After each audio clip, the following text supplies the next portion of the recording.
Oswaldo e eu, nós nos conhecemos na adolescência e logo começamos a namorar. O sanitarista é um homem disciplinado e disciplinador, determinado, audacioso e pouco afeito a devaneios.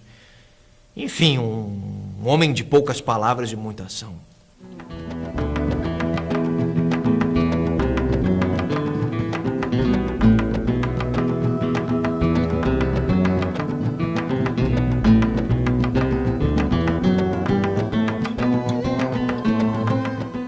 Extinguirei a febre amarela no prazo de 3 anos. Oswaldo pensava, então, em estratégias que pudessem beneficiar a todos. Também não podemos aceitar que esse doutor Cruz violente nossa cultura, impondo uma vacinação sem qualquer justificativa nem respeito às nossas tradições. No meu braço, doutor nenhum coloca a mão, não. Do meu corpo, cuido eu.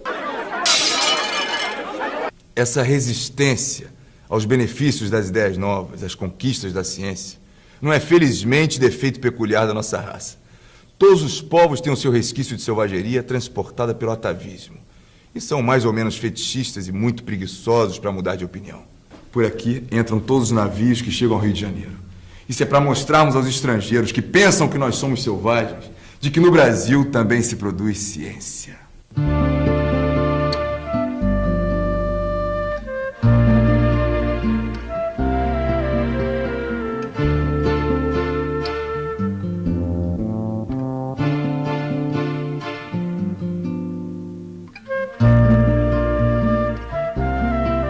É preciso que nos conformemos com os ditames da natureza.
A capital da República não pode ser apontada como sede de vida difícil quando tem fartos elementos para construir o mais notável centro de atrações de braços, de atividades e de capitais nesta parte do mundo.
Oswaldo e eu, nós nos conhecemos na adolescência e logo começamos a namorar. Meu pai, o comendador Manuel da Fonseca, não via com bons olhos o nosso namoro, mas quando ele se formou médico e me pediu em casamento, o Oswaldo já havia dobrado o papai.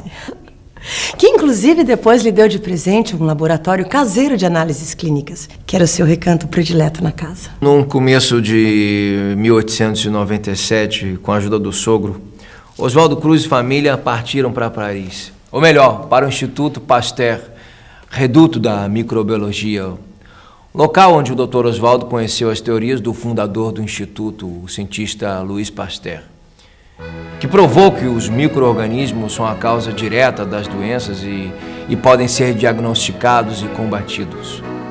Essa nova linha de pensamento influenciou definitivamente e norteou as decisões profissionais do Dr. Cruz e até o fim da sua vida. Ah, foi em Paris que Oswaldo se encontrou. Ele ficou fascinado pela microbiologia, pelo Instituto Pasteur, pelas discussões, pelo teatro. Inclusive, tivemos a oportunidade de assistir a Sarah Bernard.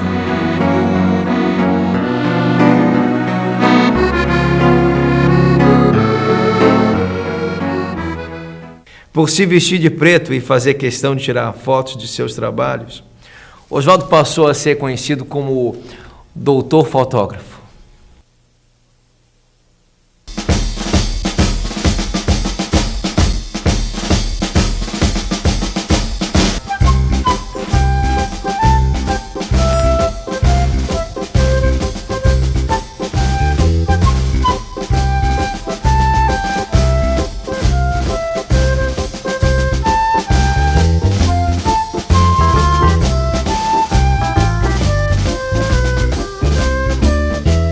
Oswaldo e seus dois colegas confirmaram o diagnóstico: peste bubônica. O dilema seguinte era se o Brasil deveria comprar no exterior ou produzir aqui o soro antipestoso. A argumentação dos cientistas se mostrou poderosa e o governo brasileiro decidiu pela produção nacional. Então foram criados 2 institutos soroterápicos, um em São Paulo, dirigido por Vital Brasil, e outro aqui no Rio, com direção geral do Barão de Pedro Afonso, que, aconselhado por especialistas franceses, designou o Dr. Oswaldo para o cargo de diretor técnico do Instituto Soroterápico do Rio de Janeiro, instalado na Fazenda de Manguinhos. No fim desse mesmo ano de 1900, foram dados ao consumo os primeiros tubos de vacina e de soro antipestoso. Com 6 meses de vida, o Instituto Soroterápico apresentava ao mundo científico 2 produtos biológicos considerados pelos competentes de excepcional eficácia.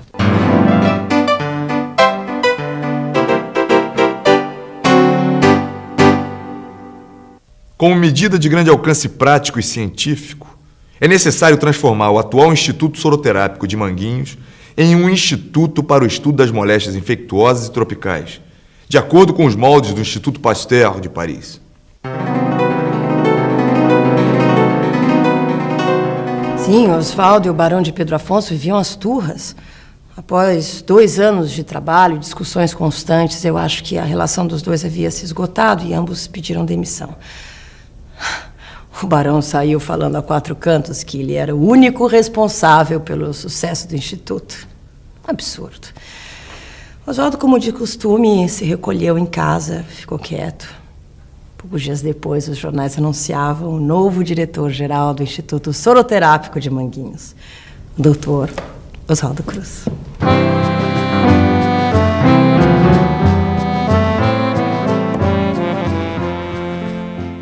O Rio lembra Tânger, Alexandria, Orã, com sua população descalça e mal vestida, as suas toscas lojas de comércio. Mas os cariocas pensam que habitam na mais linda, na mais branca, na mais adiantada das metrópoles do mundo, conformados até com o espectro da febre amarela. Sem indústria, mandando buscar calçados na Inglaterra, casimiras na França e até palitos em Portugal.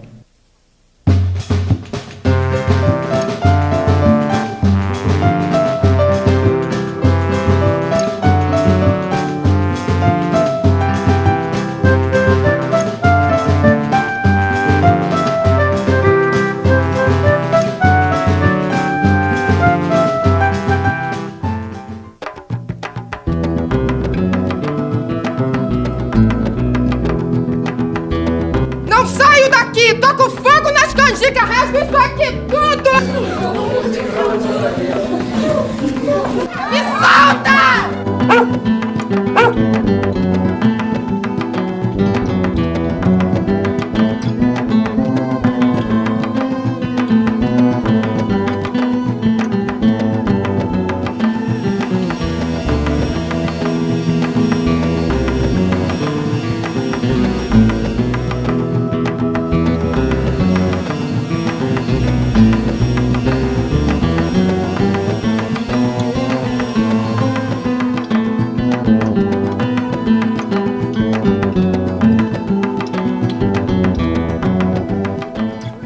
Trago uma notícia que deve alegrar a todos os brasileiros. A dos magníficos resultados da campanha contra a febre amarela em Havana. Confirma-se a doutrina de Finlay. Na verdade, a mais verossímil, a mais aceitável. O mosquito é, de fato, transmissor da moléstia. Não é possível que o governo, informado do que se conseguiu em Havana, negue recursos e leis de emergência para uma campanha de resultados seguros, que nos reabilitará aos olhos do mundo. Será um crime não repetirmos aqui sem demora os mesmos processos. O sanitarista é um homem disciplinado e disciplinador, determinado, audacioso e pouco afeito a devaneios. Enfim, um homem de poucas palavras e muita ação.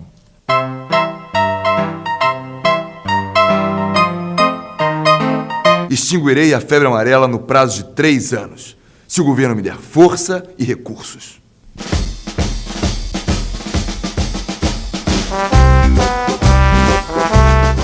É indispensável estabelecer desde já o Serviço Especial de Preservação dos Doentes e de Destruição da Moléstia, para o que se torna necessária a formação de uma brigada sanitária. Foi muito difícil quando ele começou a ser atacado. Ele ficou frustrado, suas ideias não estavam sendo compreendidas. Mas, no fundo, Oswaldo não se abalava. Ele tinha certeza que derrotaria seus críticos. Não há sinceridade nessa campanha contra os mata-mosquitos. Eles não se batem contra nada, apenas contra o Oswaldo Cruz. Se cedesse, inventariam outro pretexto para me hostilizar.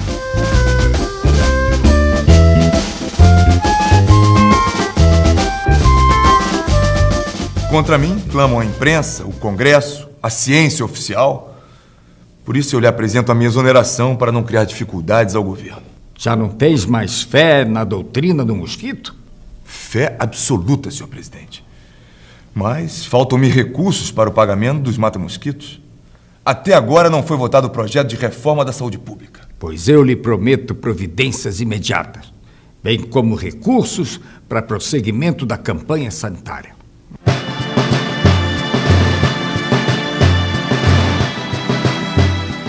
A base do trabalho de combate à peste bubônica é a desratização, ou seja, o extermínio dos ratos que abrigam as pulgas transmissoras da doença.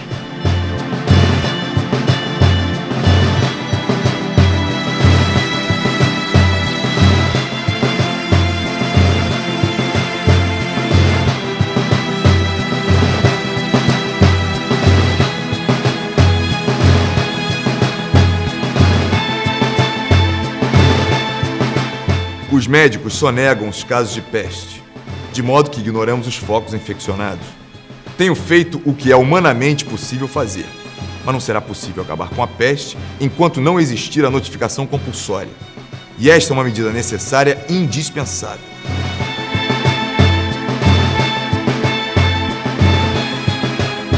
Não me afasto da diretriz que tracei.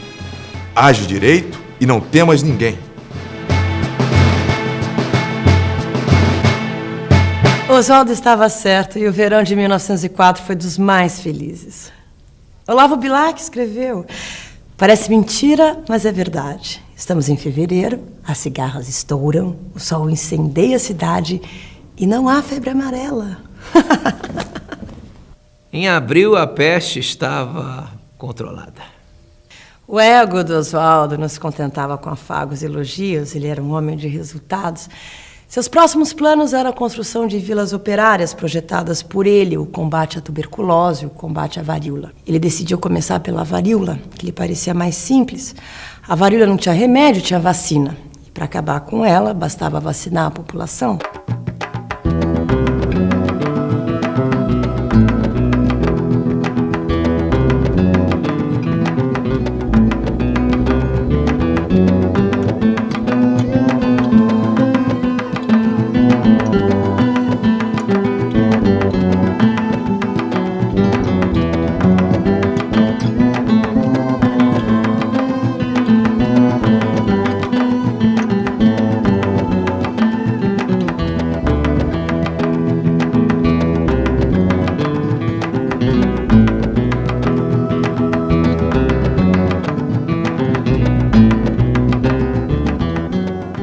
Oswaldo pensava, então, em estratégias que pudessem beneficiar a todos.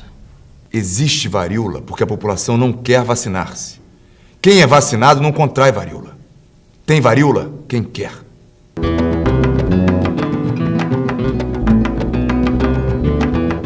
A resistência à vacinação obrigatória uniu todos os grupos de oposição ao governo Rodrigues Alves. Juntos estão os positivistas, que dizem defender um Estado forte, mas colocam a liberdade individual acima do bem-estar coletivo.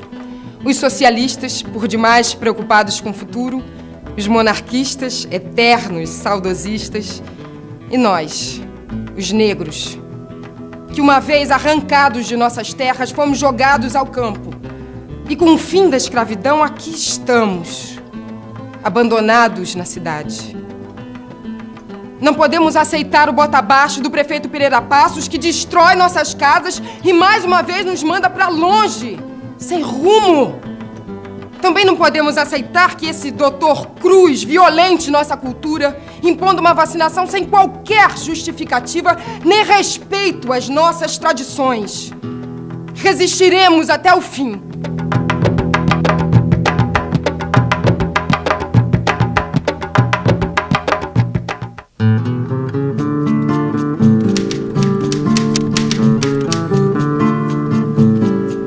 Temos notícias alvissareiras? Ouça um discurso do senador Rui Barbosa. Assim como o direito veda ao poder humano invadir-nos a consciência, assim lhe veda transpor-nos a epiderme. A polícia poderia lançar-me ferro aos pés, mas introduzir-me nas veias, em nome da higiene pública, as drogas da sua medicina, isso não pode. O Estado não pode, em nome da saúde pública, impor o suicídio aos inocentes. Perfeito! Esse Oswaldo Cruz é um facínora! No meu braço, doutor, nenhum coloca a mão, não. Abaixa o governo! A questão é simples. Ninguém pode me obrigar a tomar a vacina. Do meu corpo, cuido eu. Na minha casa, esfuracador nenhum entra. Dr. Cruz não perde por esperar. Não dou mais 3 dias para ele cair.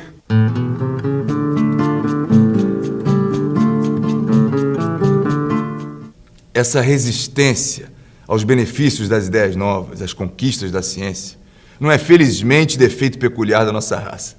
Todos os povos têm o seu resquício de selvageria transportada pelo atavismo, e são mais ou menos fetichistas e muito preguiçosos para mudar de opinião. E esses defeitos não se notam somente nas classes menos cultas.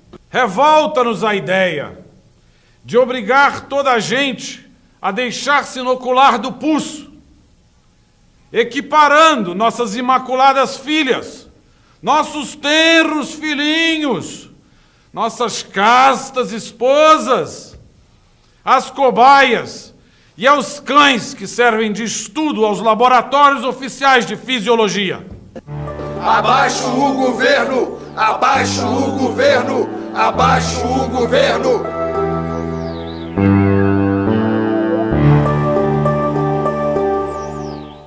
A vacinação obrigatória é apenas pretexto para me atacarem.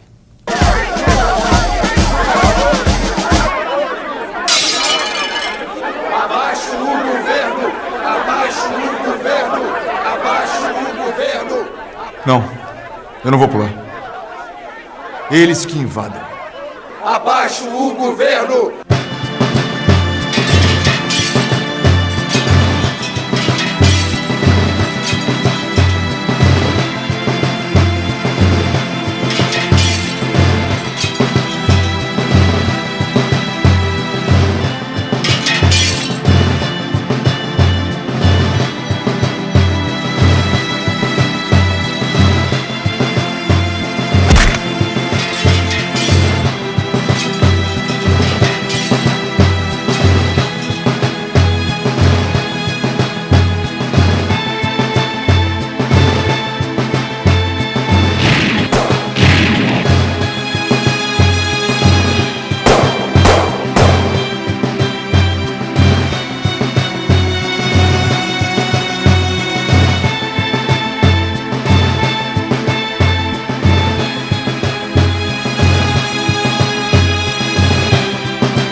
Ele era muito hábil para negociar com as autoridades, mas ele falhou com a comunicação com o povo, o que talvez tenha sido o seu grande erro.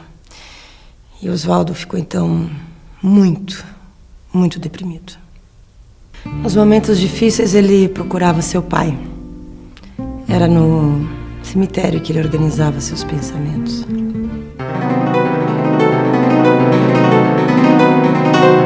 A varíola é hoje considerada uma moléstia dos países não civilizados. Só os povos arredios ao progresso deixam-se morrer de um mal perfeitamente evitável pela vacina.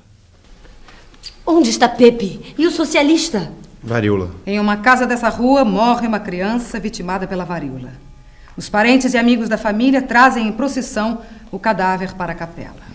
A imprensa precisa parar de criticar e ajudar o Dr. Cruz a acabar com a varíola. Mas é o que estamos fazendo agora. E os políticos, hein? Nós, políticos, temos o dever de proteger a população. Já disse e repito, o povo brasileiro exige a vacinação obrigatória. Apoiado. Abaixo a varíola. Que venha a vacina. Antes que seja tarde. É.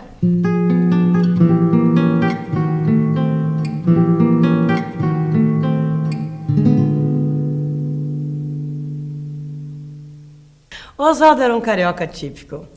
Ele era do signo de leão, vaidoso, impetuoso, bom pai, bom marido. Ele adorava música. Debussy era o seu compositor predileto. E Baudelaire, seu poeta de cabeceira. La musique souvent me prend comme une mer, vers ma pâle étoile, sous un plafond de brume ou dans un vaste éther. Ele registrava todas as suas atividades, porque ele sabia que estava fazendo história.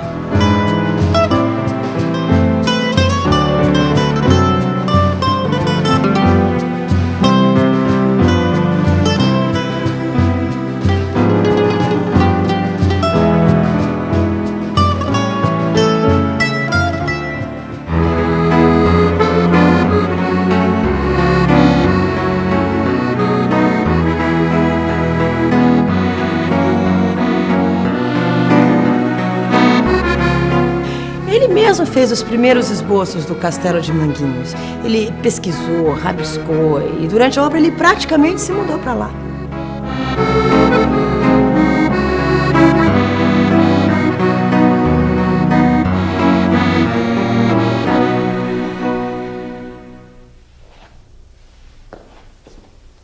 Mister, o que é que o senhor está construindo aqui? Uma igreja? Uma sinagoga? Um templo? A mosque? É um templo. Um templo da ciência. But why are you building right here in the middle of this swamp? Você está vendo isso aqui? Por aqui entram todos os navios que chegam ao Rio de Janeiro.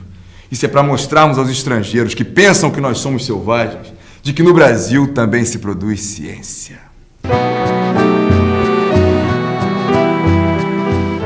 O Instituto de Manguinhos foi convidado pelo governo alemão a participar do 14º Congresso Internacional de Higiene e Demografia, que se reuniria em Berlim. Oportunidade perfeita para o Dr. Oswaldo submeter ao julgamento de um tribunal imparcial de alta competência a obra científica que estava realizando na diretoria de higiene.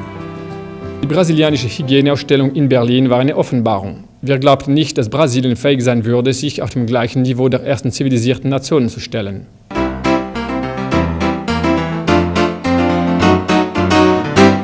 A squadron will be leaving shortly for Rio de Janeiro with a complement of 15,000 men. Now they will stay in Guanabara Bay for a few days. They will go ashore so long as they are assured that there is no danger of catching yellow fever. Rio de Janeiro is clear. I assure you, the officers and the sailors can go ashore without fear. Even in the height of summer? It's like winter. Your people can stay as long as they like. Em 1909, entra em vigor uma lei que proíbe acúmulo de cargos. Tendo de optar entre a Diretoria Geral de Saúde Pública e a direção do Instituto, o Dr. Oswaldo Cruz ficou com o segundo, sua casa. Literalmente, pois ele e uma equipe de cientistas e estudantes, apelidados de Jardim de Infância da Ciência, chegavam a passar semanas enfurnados no castelo.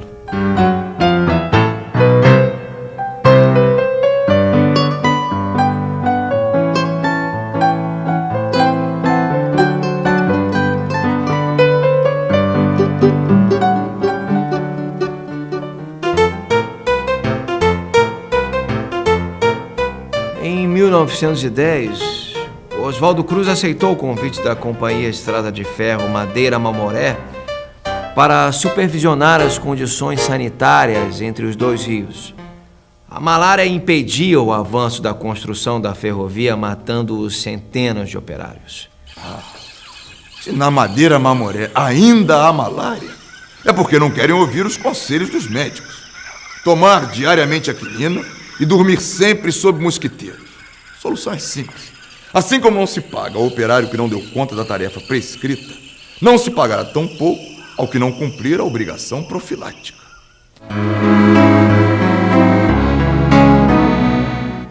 Mal chegou do Amazonas, Dr. Oswaldo saiu em viagem novamente, na liderança de uma expedição que iria extinguir a febre amarela em Belém. Oswaldo Cruz passou a ser requisitado pelas prefeituras de diversas cidades. Só que a sua saúde não lhe permitia mais tanto esforço. Em 1913, Oswaldo Cruz toma posse na Academia Brasileira de Letras.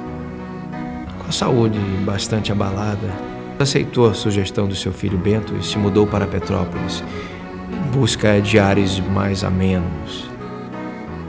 Pouco depois embarca em outra ideia de seu filho e faz o jogo político que lhe assegura o recém-criado cargo de prefeito de Petrópolis, o que deixou a classe política local em alvoroço.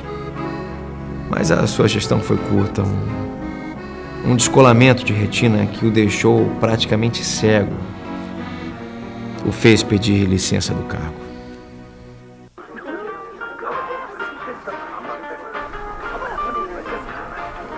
É uma manifestação. Não, é só o carnaval.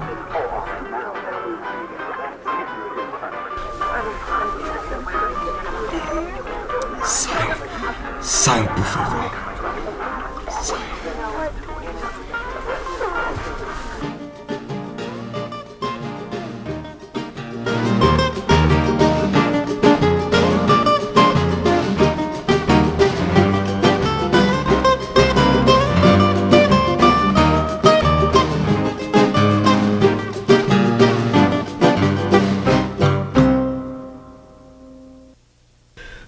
Desejo com sinceridade que se não cerque a minha morte dos atavios convencionais com que a sociedade revestiu o ato de nossa retirada do cenário da vida. Pelo respeito que voto ao pensar alheio, não quero capitular de ridículos esses atos. Julgo-os para mim completamente dispensáveis e espero que a família, que tanto quero, se conforme com esses inofensivos desejos que nasceram da maneira com que encaro a morte. Fenômeno fisiológico naturalíssimo, ao qual nada escapa.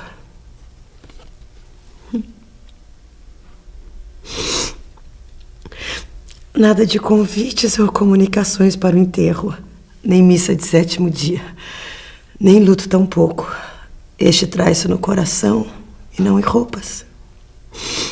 Peço encarecidamente aos meus que não prolonguem o natural sentimento que trará minha morte. Que se divirtam, que passeiem, que ajudem o tempo na benfazeja obra de fazer esquecer. Portanto, que não usem roupas negras, que além de tudo são anti-higiênicas em nosso clima. Que procurem diversões, teatros, festas, viagens, a fim de que disfarcem essa pequena nuvem que veio empanar a normalidade do viver de todos os dias. É preciso que nos conformemos com os ditames da natureza.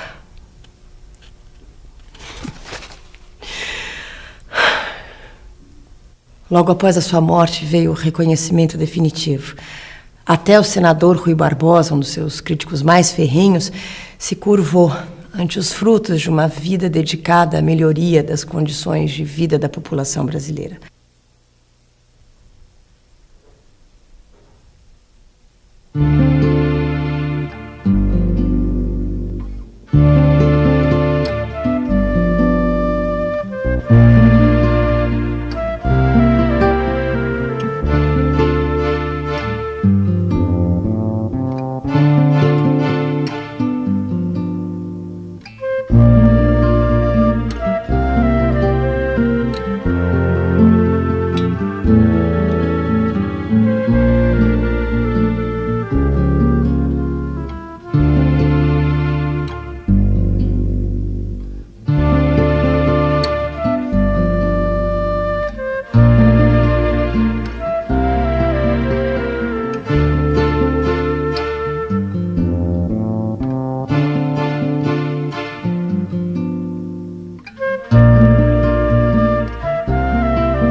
Oswaldo e eu, nós nos conhecemos na adolescência e logo começamos a namorar. O sanitarista é um homem disciplinado e disciplinador, determinado, audacioso e pouco afeito a devaneios.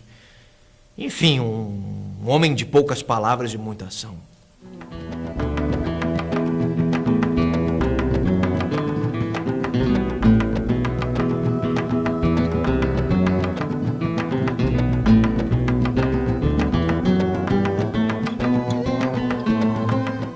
Extinguirei a febre amarela no prado.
É preciso que nos conformemos com os ditames da natureza.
capital da República não pode ser apontada como sede de vida difícil quando tem fartos elementos para construir o mais notável centro de atrações de braços, de atividades e de capitais nesta parte do mundo.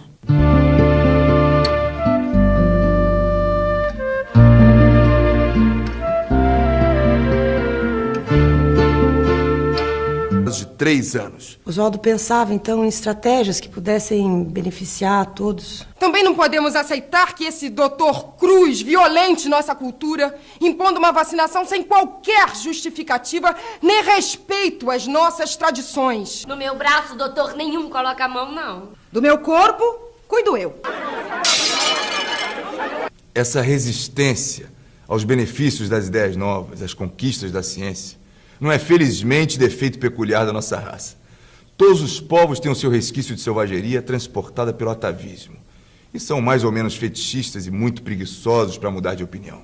Por aqui entram todos os navios que chegam ao Rio de Janeiro. Isso é para mostrarmos aos estrangeiros que pensam que nós somos selvagens, de que no Brasil também se produz ciência.